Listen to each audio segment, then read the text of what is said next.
The National Weather Service confirmed that it was an earthquake that struck Nebraska yesterday. This tremor ultimately caused a malfunction in a weather satellite. Government officials say that the satellite has been fixed, and an event like that reoccurring again is impossible.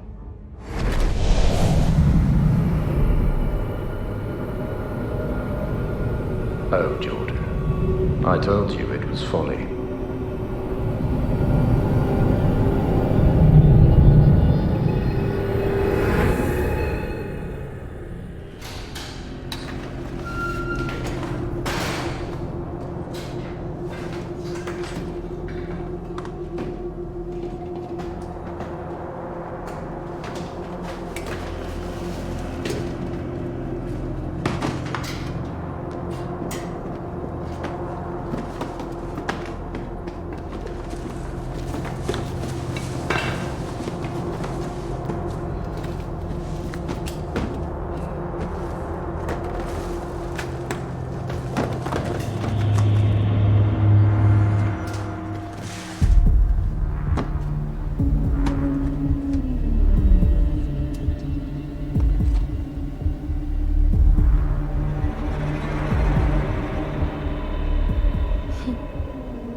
See you in there, Eclipso.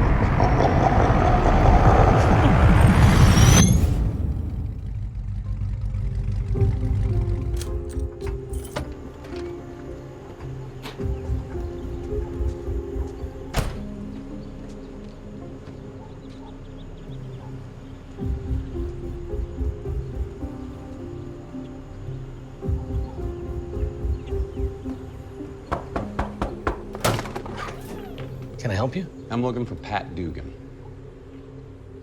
He doesn't live here. Moved. Months ago now.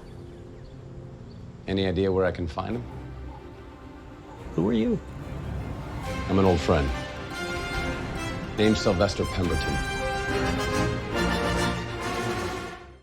Welcome back, everyone. It's Charlie. This is going to be my Stargirl finale video for all the Justice Society stuff, the Season 2 teaser, and all the Justice League Easter eggs. There's a bunch of stuff, so be sure to subscribe to get everything. We're also getting all the DC movie trailers at DC Fandome in a couple weeks, so it is a really good time to be a DC fan. But as the title of the video implies, careful for spoilers, we'll be talking about everything from the Stargirl ending and what's going on with Season 2. So we'll do top 10 WTF and Easter eggs as we go along, because there's a lot of big characters that they're setting up. Starting with number 10, the new Justice Society is able to stop Icicle's in Justice Society from brainwashing the rest of America. Their whole plan was to create a new America order by making everyone think and believe the way that they wanted them to, with them acting as a shadow government behind the scenes. The new Wildcat rips out Brainwave's throat, killing him, and they blow up their satellite broadcast tower. But number 9 WTF, Shiv, who's one of the Injustice Society members, betrays her father, killing Dragon King, or seemingly killing him. We don't know if he's dead. Jeff Johns wouldn't confirm it. But she winds up living up to her name and shivving him in the back with her special abilities. So haha, see what they did there. It seems like they're setting her up to be a much bigger character during Season 2, as implied by her other end credits scene. So number 8, Icicle, the team leader of this version of the team, gets shattered into a million pieces. He's definitely not dead though, but because it seems like the Shade is taking over leadership of the Injustice Society in Season 2, he'll probably just be pretty scarce for the first part of the season while he slowly pulls his body back together. The pieces of ice that make up his body will eventually melt, then he can slowly reconstitute himself. They haven't tried that twist with Killer Frost on the Flash yet. I'm interested to see if they do that before they end that show. They yell at Grundy to just get the hell out of there, so he just takes off running to go hide in a swamp somewhere. Maybe he'll come back during Season 2. The number 7, the Shining Knight, who we found out was the janitor this season, just takes off at the end saying he's going to, quote-unquote, find his horse, which is both a metaphor and a literal thing. Looking for his literal horse, so he'll probably come back for a cameo in Season 2, but I don't expect him to be a really huge character like he was at the end of Season 1 here. Just because they have so many brand new characters that Jeff Johns teases they're introducing. I'll talk about them in a second too, because I know everyone's wondering when the new Green Lantern is going to show up and what's going on with Dr. Fate. But number 6, the Shade, who's a classic Injustice Society team member, but declined their summons in Season 1 earlier, shows up to pick up the pieces of the Shattered team, calling out Icicle's plan as being foolish, implying that he has some much more magically based solution for taking over the country and getting rid of the new Justice Society. They kind of implied earlier this season when they were having meetings that he betrayed their team, but I think that's just a reference to him not coming when they asked him to.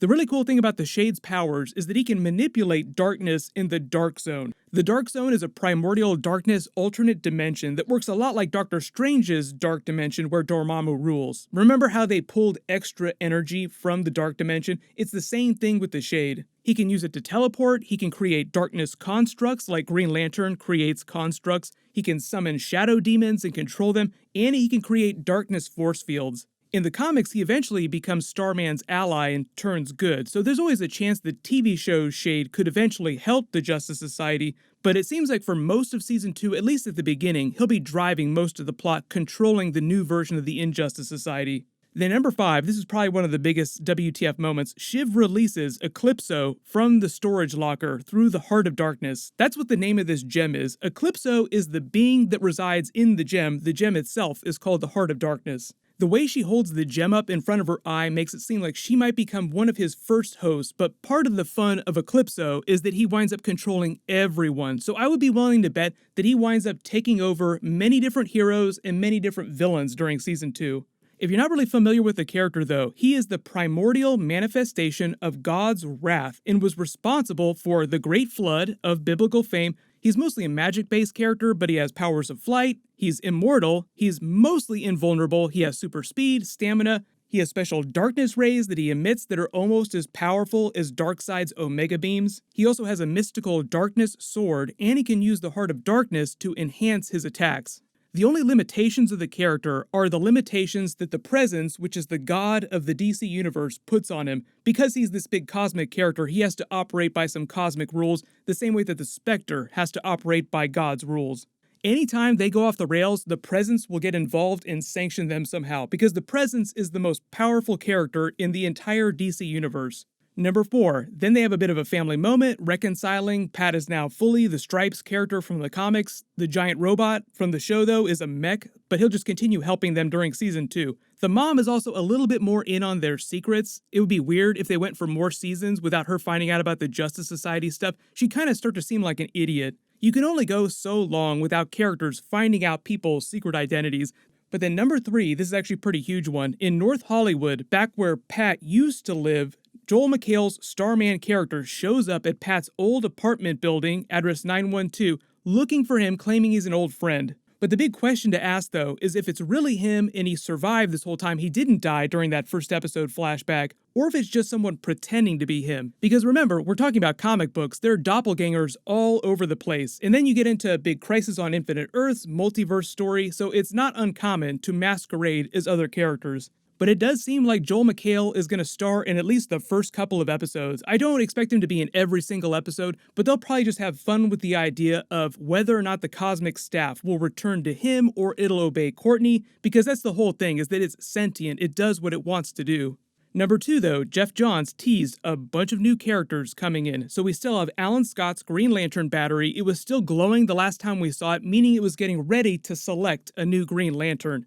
I've already done a couple videos about that. Early prediction is that it'll wind up being Jade, Alan Scott's daughter from the comics, but she doesn't actually need a Green Lantern ring. She's actually powered by the Star Heart itself, which is the rock that's inside Alan Scott's Green Lantern battery. But they might change that a little bit for the TV show. Either way, it just seems like there'll be more Green Lantern legit stuff happening during Season 2.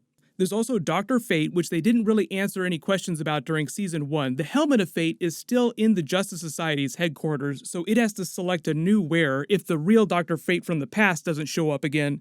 There's also Jakeem and Thunder with that pink pen. They haven't answered who's going to get the pink pen, but everybody thinks that it's going to be Jakeem.